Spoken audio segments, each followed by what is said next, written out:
tetapi rencana kebaikan dan damai sejahtera. Dia akan memberikan kepadamu hari depan yang penuh dengan harapan.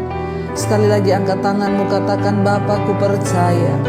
Bapa, ku percaya rencanamu indah.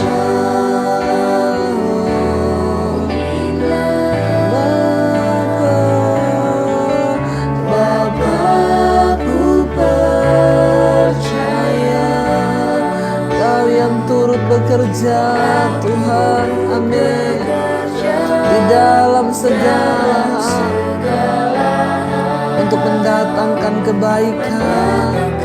Sekali lagi dengan iman, Bapa, ku percaya. Bapa, ku percaya rencanamu indah.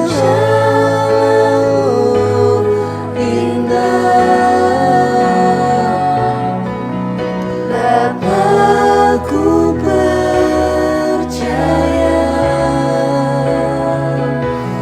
Kau turut bekerja dalam segala hal, mendatangkan kebaikan bagiku. Terima kasih buat segala rencana kebaikan atas hidup kami, Bapa. Ajar kami menyelaraskan hidup kami dengan firman Tuhan, supaya segala rancangan Tuhan terjadi atas hidup kami. Berbicara bagi kami malam hari ini, sampaikan isi hatimu. Urapi hambamu yang tidak ada apa-apanya, Tuhan. Di dalam nama Yesus kami buka hati kami bagi firman Tuhan. Kami percaya firman-Mu sanggup mengubah hidup kami. Dalam nama Yesus, haleluya. Amin, amin, amin. Ya, baik saudara, kita akan melanjutkan pembacaan firman Tuhan malam hari ini. Namun sebelumnya seperti biasa kita akan mendengarkan kesaksian terlebih dahulu. Ya, karena kesaksian itu akan menguatkan iman kita bersama. Iya, saudara, ya saya percaya semakin kita mengalami Tuhan, semakin iman kita akan kuat. Karena itu, ya terus bagikan kesaksian saudara. Ya, bagikan, jangan putus asa untuk mengirimkan kesaksian. Ya, saya ingin bacakan. Shalom Ibu Debbie, saya ingin menceritakan kebaikan Tuhan dalam hidup saya. Awal corona pada bulan Maret hingga Desember tahun 2021, keuangan rumah tangga saya benar-benar terpuruk. Dari gaji suami dipotong, lalu cicilan rumah tidak terbayar. Ya, memang kemarin ketika pandemi itu banyak sekali yang mengalami dampak, saudara ya. Jadi dari gaji suami yang dipotong, cicilan rumah tidak terbayar, dan kami juga sudah mengambil tindakan yang salah, menginvestasikan uang di robot trading ya, yang sekarang sedang bermasalah. Ya, waduh saudara ya, makanya kita belajar ya, jangan hati-hati untuk investasi uang, apalagi saham-saham yang tidak jelas ya, robot trading yang sekarang sedang bermasalah. Hutang di bank dan saya juga sendiri sudah tidak bekerja. Istilahnya keuangan kami sudah di ujung tanduk. Hanya tersisa uang untuk 1 bulan untuk biaya hidup ke depan. Saat itu hati saya sangat takut, Bu, menghadapi hari depan ya, bagaimana dengan biaya hidup dan terus berjalan ya, biaya bulanan yang harus saya bayar. Di saat itulah saya mendapat mesbah doa Ibu, lalu saya buka YouTube pada awal Maret 2020. Saya selalu mendengar khotbah-khotbah Ibu, saya selalu mengingat Ibu bilang cari perkenanan Tuhan. Percaya firman-Nya, mau melewati proses Tuhan ya. Saat itu saya mengimani firman Tuhan dalam Matius 7 ayat 7 dikatakan, mintalah maka kamu akan diberikan. Carilah maka kamu akan mendapatkan. Ketuklah maka pintu akan dibukakan bagimu. Kalau di akhir mesbah doa, Ibu Debbie juga sering berdoa untuk aset-aset yang mau dijual ya agar laku. Saya mengaminkan, Bu, puji Tuhan, ternyata Tuhan menolong dengan kuasanya yang ajaib. Rumah yang sudah lama mau dijual, belum laku-laku, ternyata Tuhan datangkan pembelinya. Tepat pada waktunya dan dilancarkan prosesnya. Tuhan Yesus begitu baik, sangat baik dan teramat baik. Amin. Kuasa Tuhan itu sangat ajaib dan Tuhan tahu waktu yang tepat untuk beri yang terbaik bagi kami.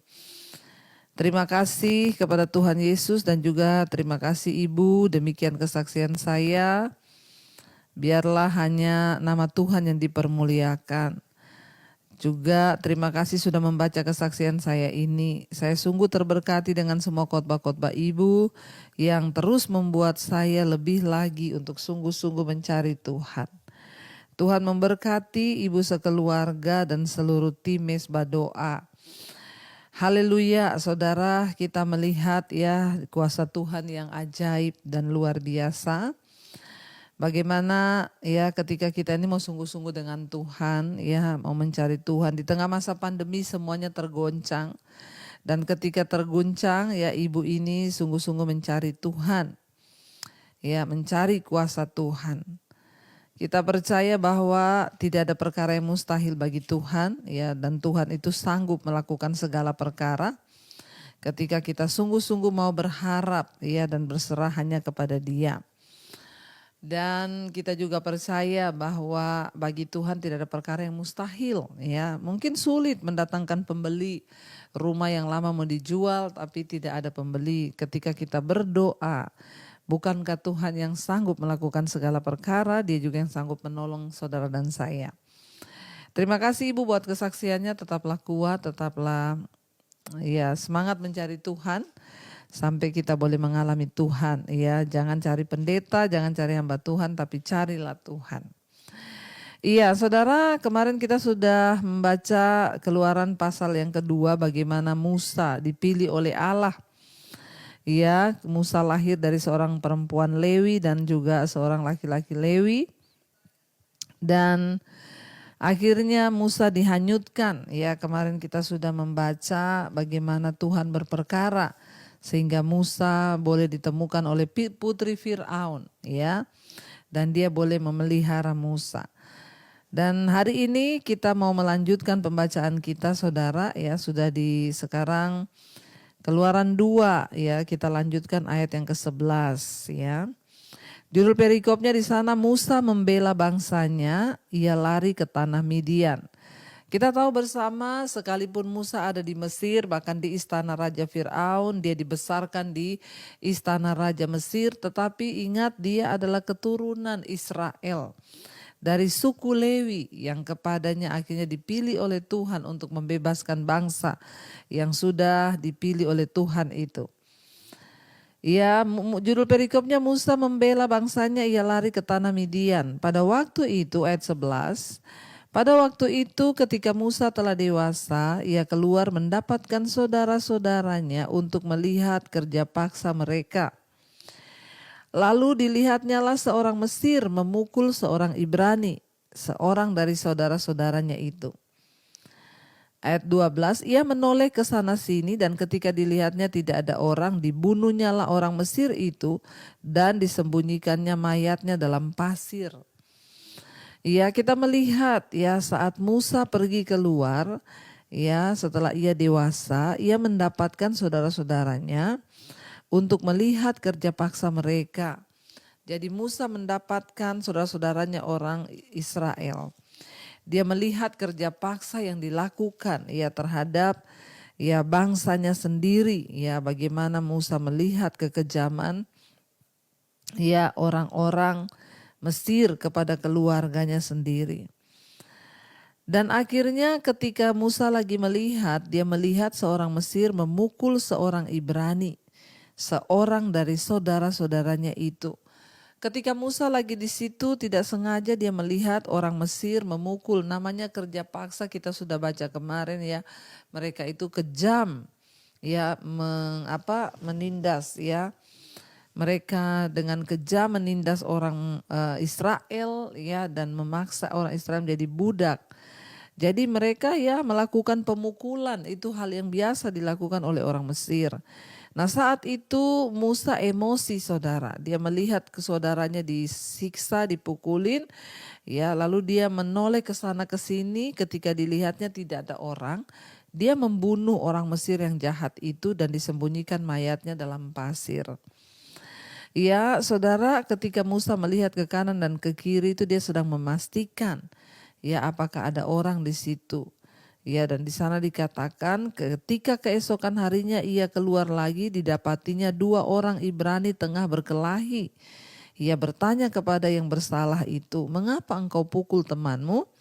Ayat 14, tetapi jawabnya, "Siapakah yang mengangkat engkau menjadi pemimpin dan hakim atas kami? Apakah engkau bermaksud membunuh aku? Ya, sama seperti engkau telah membunuh orang Mesir itu." Musa menjadi takut sebab pikirnya tentulah perkara itu telah ketahuan ya. Jadi Musa bertanya ketika dia melihat ada orang Ibrani 2 bertengkar, dia bertanya, "Kenapa kamu bertengkar?" Orang Ibrani itu menjawab, "Siapa kamu? Apakah kamu pemimpin kami? Kamu mau jadi hakim atas kami?" Lalu ketika Musa sedang bertanya itu, mereka bilang, "Apakah kamu akan membunuh kami seperti engkau membunuh orang Mesir itu?" Musa kaget, ternyata ada yang mengetahui apa yang dia lakukan itu saudara. Musa berusaha memastikan saat itu tidak ada seorang pun yang bisa melihat ketika dia membunuh orang Mesir itu. Tetapi ternyata ada seseorang yang melihat. Dan akhirnya saudara, ya Musa ketakutan saat itu, dia pikir pasti sudah tahu semua orang tentang apa yang dia lakukan. Ya, dan dia juga tahu pasti Firaun juga sudah mengetahui akan hal itu, dia menjadi takut. Ketika Firaun mendengar tentang perkara itu, dicarinyalah ikhtiar untuk membunuh Musa. Tetapi Musa melarikan diri dari hadapan Firaun dan tiba di tanah Midian, lalu ia duduk-duduk di tepi sebuah sumur. Ya, karena Musa ketakutan saudara, ya nanti Firaun berpikir kamu itu dibesarkan di istana Firaun tapi kamu malah membela orang Ibrani. Ya, akhirnya Musa memilih untuk melarikan diri saudara. Ya, dia meninggalkan negeri itu, dia melarikan diri ke arah Midian. Ya, kadang-kadang saudara, ya ketika kita ini salah ya, maka kita berpikir kita bisa lari dan kita akan lolos dari kesalahan yang kita lakukan. Ya, bila tidak ada orang yang melihat kita, ya tetapi cepat atau lambat yang namanya dosa dan kesalahan itu pasti akan ketahuan dalam hidup ini. Ya, ketika Musa melihat kanan kiri tidak ada yang lihat nih, ya dia bunuh orang Mesir itu. Mau sehebat apapun engkau menyimpan dosa, ya lihat kanan kiri, wah nggak ada istri nih, nggak ada anak nih, nggak ada yang tahu nih saya melakukan ini. Hati-hati, mata Tuhan melihat, dan yang namanya dosa itu tetaplah dosa. Sehebat apapun kita menyimpan dosa, ya pasti akan ketahuan juga. Jadi jangan berbuat dosa ya. Lebih baik kita bertobat meninggalkan daripada kita lihat-lihat orang kanan kiri. Firman Tuhan berkata, mata Tuhan itu menjelajah ke seluruh bumi untuk melihat orang-orang yang melakukan dosa. Jadi pasti ketahuan, sekalipun Musa berpikir nggak ada yang lihat. Akhirnya apa? Upah dosa itu ketakutan. Ketika dia takut, dia mencari cara, akhirnya melarikan diri. Saudara, kalau engkau berbuat dosa, akhirnya engkau akan hidup dalam ketakutan, yang selingkuh, yang apa lagi. Orang-orang yang hidup dalam dosa itu pasti nanti akan ketakutan sendiri. Apalagi yang menyembunyikan dosa. Jadi dosa itu jangan disembunyikan, tetapi ya dosa itu diakui dan ditinggalkan. Akhirnya dia melarikan diri karena ketakutan. Ia dikatakan di sana ketika Firaun mendengar tentang perkara itu, dicarinyalah ikhtiar untuk membunuh Musa. Lalu Firaun pengen bunuh Musa saudara. Ya, untuk lolos dari hukuman karena ia membunuh orang Mesir, Musa melarikan diri ke Midian. Ya, dia menjadi orang asing di negeri yang asing baginya. Ya, dia terpisah dari rumah dan keluarganya. Saudara, dibutuhkan ya banyak tahun setelah peristiwa tersebut bagi Musa untuk siap melayani Allah. Tetapi ia percaya kepada Allah dan dia takut kepada raja. Ya, kita mungkin merasa ditinggalkan atau diasingkan karena sesuatu yang kita lakukan. Ya, tetapi meskipun ya kita merasa saudara bahwa kita ditinggalkan ya, meskipun kita merasa takut ya atau kita terpisah ya, namun kita tidak boleh menyerah. Musa pun tidak menyerah, dia mempercayakan hidupnya kepada Allah untuk melepaskannya. Betapapun gelap masa lalunya atau suram masa depannya, dia hanya berserah kepada Allah, saudara. Kita melihat di sini ya, lalu Musa duduk-duduk dikatakan di sana. Ya, dia pergi melarikan diri dari hadapan Firaun dan tiba di tanah Midian. Lalu ia duduk-duduk di tepi sebuah sumur. Ayat 16, adapun imam di Midian itu mempunyai 7 anak perempuan. Mereka datang menimba air dan mengisi palungan-palungan untuk memberi minum ya kambing domba ayahnya. Ayat 17, maka datanglah gembala-gembala yang mengusir mereka, lalu Musa bangkit menolong mereka dan memberi minum kambing domba mereka. Ketika mereka sampai kepada Rehuel ayah mereka, berkatalah ia, mengapa selekas itu kamu sudah pulang ya hari ini? Ya, ayat 19, jawab mereka, seorang Mesir menolong kami terhadap gembala-gembala. Bahkan ia menimba air banyak-banyak untuk kami dan memberi minum kambing domba. Ya, jadi Musa menolong ya anak imam yang ada di Midian. Dia menolong mereka dari gembala-gembala yang jahat. Dan dia menimbakan air untuk domba dan kambing mereka, saudara ya. Jadi ayahnya tanya, kenapa kamu sudah pulang jam segini kepada anak-anak perempuannya? Mereka bilang ya karena tadi ada Musa yang menolong kami. Ayat 20, ia berkata kepada anak-anaknya, di manakah ia? Mengapakah kamu tinggalkan orang itu? Panggillah dia makan ya. Musa bersedia tinggal di rumah itu, lalu diberikan Rehula Sipora anaknya kepada Musa. Jadi Musa mendapat hadiah, saudara, karena dia baik, sudah menolong anak-anak imam ya Rehula. Lalu Rehula memberikan anaknya perempuan yang bernama Sipora untuk menjadi istri Musa, saudara. Musa tinggal dalam keluarga imam ini ya, dan akhirnya perempuan itu melahirkan seorang anak laki-laki, maka Musa menamainya Gersom ya. Sebab katanya aku telah menjadi seorang pendatang di negeri asing. Ya, kita melihat bagaimana Musa menangani gembala-gembala itu dengan begitu mudah. Ya, kenapa saudara? Sebagai seorang pangeran di Mesir, Musa tentu telah dilatih dengan baik ya dalam hal bela diri, kemiliteran di Mesir. Musa sudah diajar yang merupakan pasukan tentara yang paling maju di dunia saat itu, yaitu Mesir. Karena mereka itu peradaban pertama kali, saudara ya.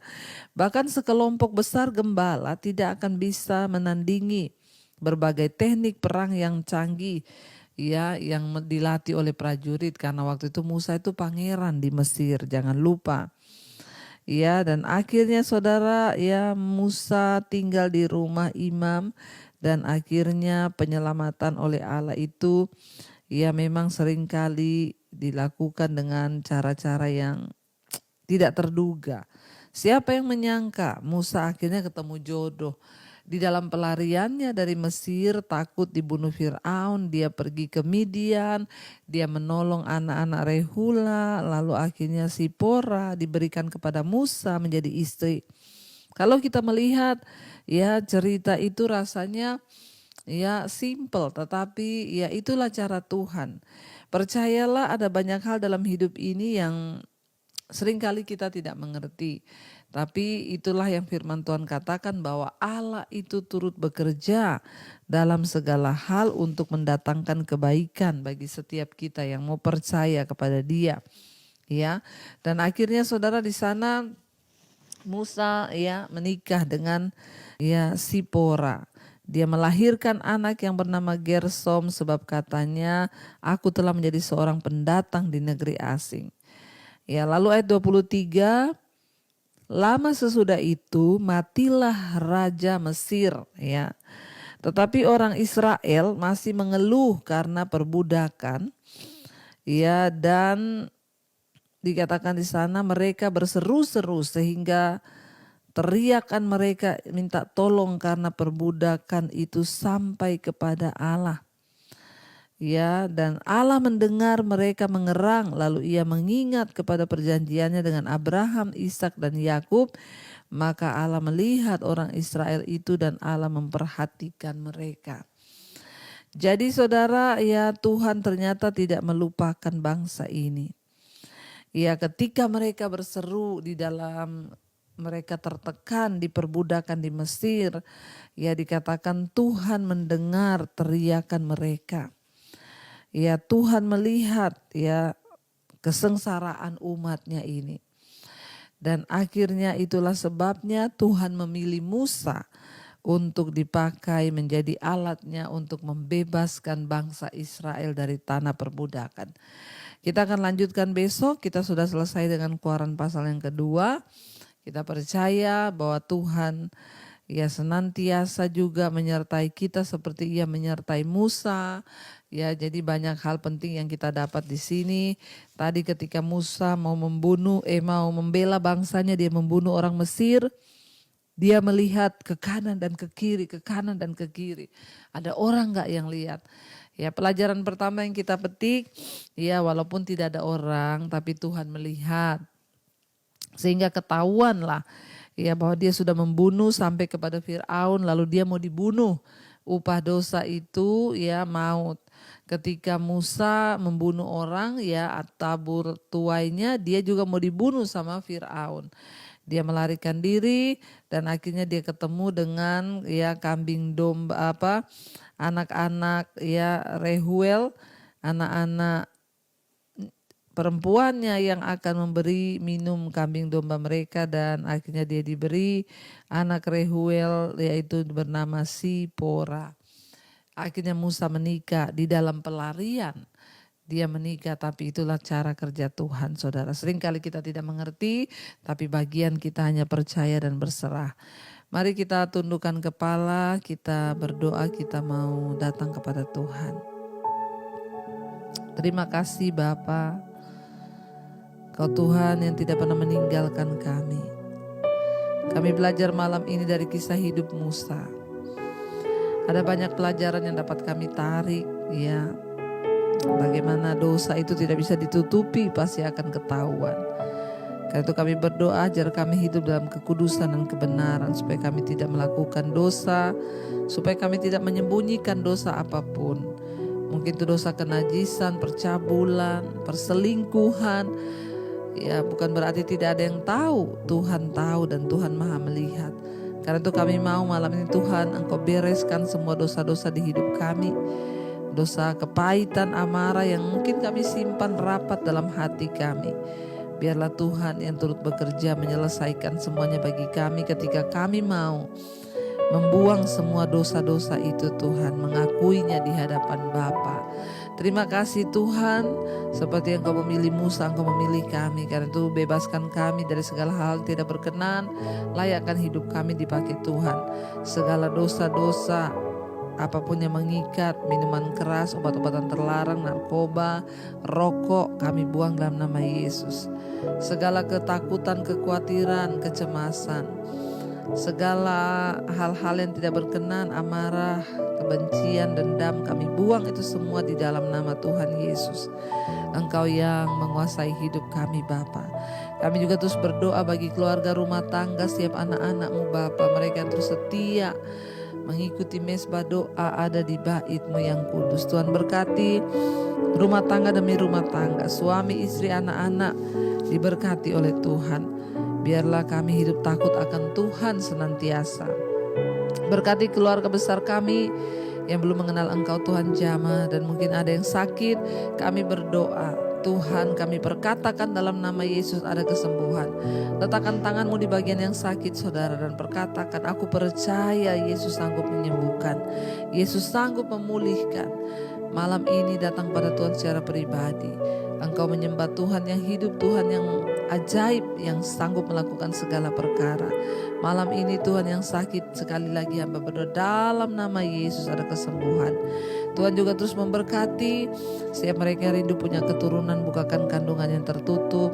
Keturunan ilahi Tuhan percayakan kepada pasangan-pasangan yang merindukan. Juga Tuhan memberkati Bapa, untuk setiap anak-anak-Mu yang ada di atas bangsa dan negara kami Indonesia. Berkati bangsa ini, tutup bungkus bangsa ini dengan kuasa darah-Mu. Berkati Bapak Presiden Jokowi, wakilnya, seluruh jajaran kabinet yang ada TNI Polri. Tuhan jagai, satukan kami Bapak. Biarlah roh takut akan Tuhan ada di atas kepemerintahan di bangsa ini, supaya nama Tuhan selalu dipuji dan dipermuliakan. Engkau juga terus memberkati Tuhan untuk setiap negara-negara, bangsa-bangsa yang ada di 5 benua, Asia, Afrika, Amerika, Eropa, Australia. Mereka yang terus berdoa setia mencari wajah-Mu.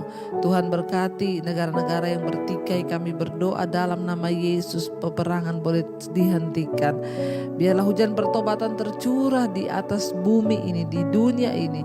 Orang-orang berbalik mencari Tuhan, itu kerinduan kami ya Bapa. Kami percaya malam ini yang sakit Engkau sembuhkan, yang beban berat Engkau beri kelegaan. Mari kita buka hati dan tangan kita. Terimalah saudara berkat dari Allah Bapa, cinta kasih Tuhan Yesus Kristus, penyertaan Allah Roh Kudus menyertai hidupmu mulai malam hari ini bahkan sampai kali yang kedua Tuhan Yesus datang menjemput kita. Namamu tercatat dalam kitab kehidupan. Dalam nama Tuhan Yesus yang percaya diberkati Tuhan, katakan bersama amin, amin, amin. Tuhan Yesus memberkati saudara, shalom dan Immanuel. You call me